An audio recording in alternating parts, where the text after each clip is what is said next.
You've done the work, you've set the boundaries, you've stopped reacting, and for the first time in a long time, you can breathe. The air feels lighter, the world seems a little brighter, and you can feel the chains beginning to fall away. You are finally breaking free. And then the message comes. It's not angry or accusatory. It's soft. It's filled with remorse.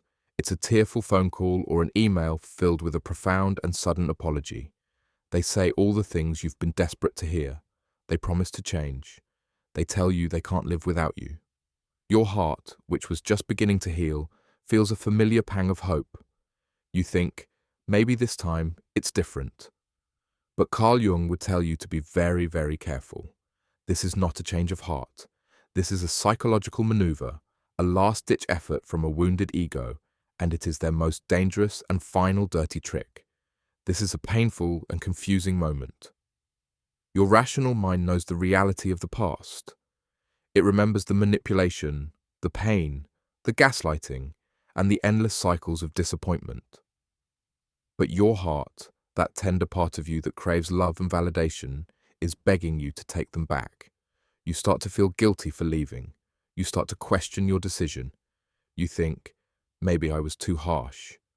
You feel the pull of your old patterns, the desire to be the healer, to be the one who finally saves them. This is the moment when all your hard-won inner work is put to the test. This is the last and most dangerous trap on your path to freedom. To understand this, we must look at the Jungian concepts of the narcissistic complex, the persona, and the shadow. The person you are dealing with has built an elaborate psychological fortress to avoid confronting their own inner wound. Their life is a performance, a desperate attempt to gather an external supply of validation and emotional energy to keep their fragile ego from collapsing. This desperate need is what can be described as a psychic black hole, a profound inner emptiness that can never be truly filled. It's a wound so deep that it consumes all light and energy. When you disengage, when you go silent, when you walk away, you are not just leaving a relationship. You are cutting off their life support. The persona, which is a construct built on your reactions, begins to panic. It is not capable of real introspection or genuine remorse. It is capable only of survival. The sudden apology, the heartfelt promises, the emotional plea. This is not the real person speaking. It is the complex, panicking, and trying to pull you back in.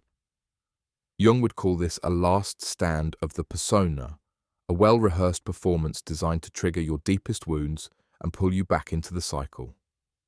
They are appealing to your empathic nature, your desire to be needed, your hope for a happy ending.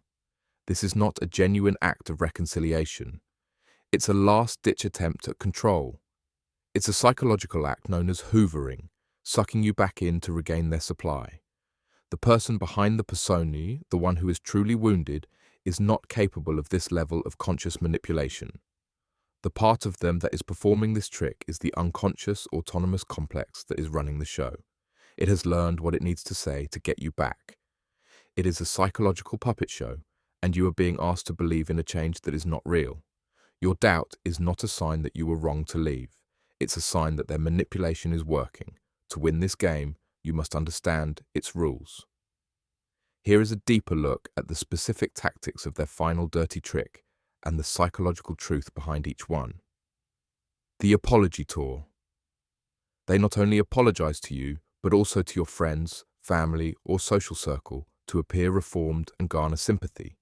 They may say, "I told your friend how much I regret what I did," or "I know your family always liked me." The psychological truth is that this is not about remorse. It is about social currency.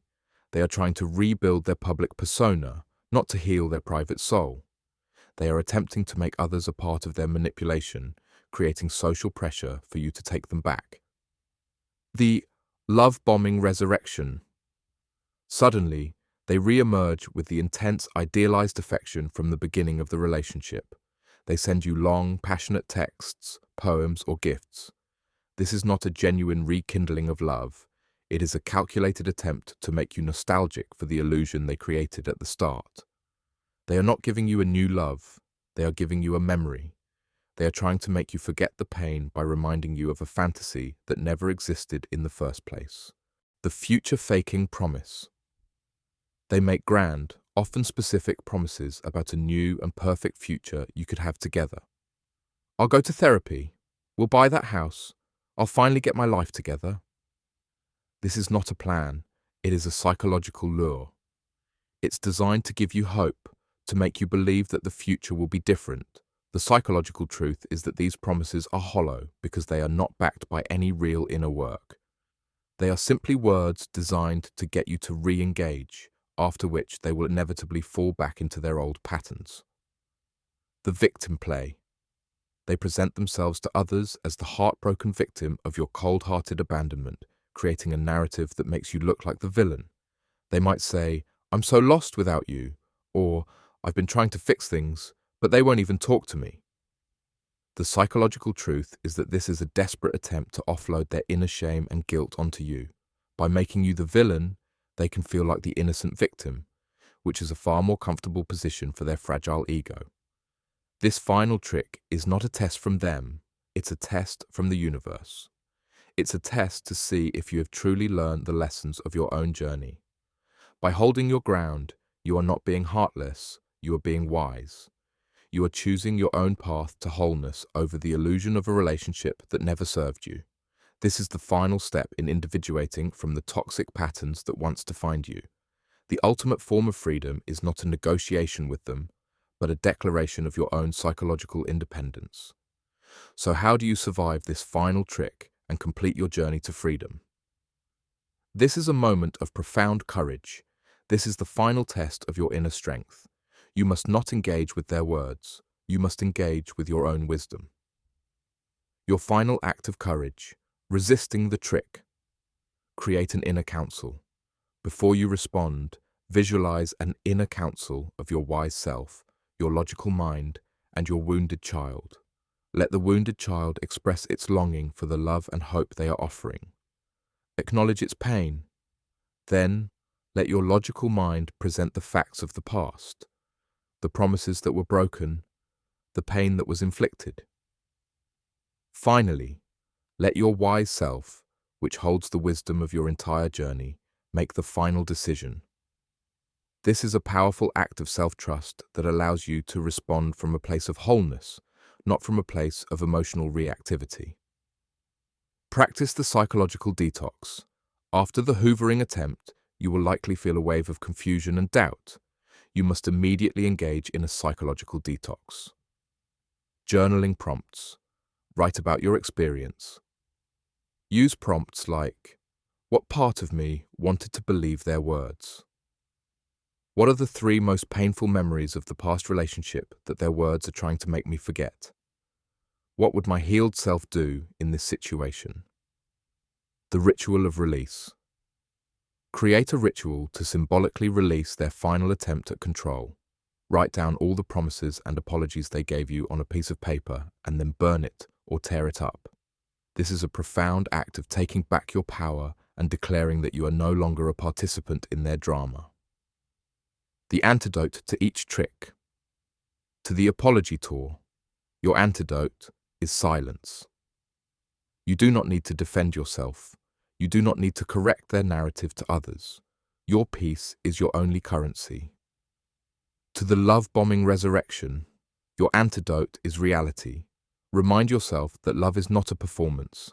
It is a consistent act of kindness and respect. The memory they are trying to sell you is a fantasy.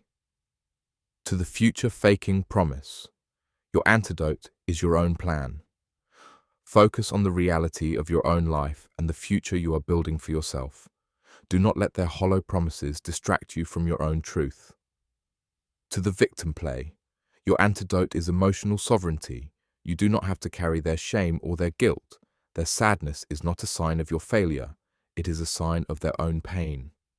This final act of courage is not just about a single moment of resistance. It is about stepping into a new archetype for your life. You are no longer the wounded one, endlessly drawn to the dramas of the past. By refusing to re-engage, you are becoming the conscious alchemist, a person who has learned to transmute the lead of pain into the gold of wisdom. This is the ultimate transformation, the spiritual journey from being a victim of your past to becoming the creator of your future. Your inner peace is not a gift from them. It is a treasure you have forged in the fire of their betrayal. The freedom you find in this stillness is the most profound victory you can ever achieve. It is not the freedom from them, for they will always be a part of your story. It is the freedom from the part of you that still needed them. This is the moment you reclaim your psychological sovereignty, your emotional independence, and your spiritual wholeness. You are no longer a passenger on a ship headed for destruction. You are the captain of your own vessel, navigating the waters of your life with wisdom and a profound sense of purpose. The final lie they tell you is the lie they tell themselves. But your truth is more powerful than any of their words. Comment truth if you have broken free.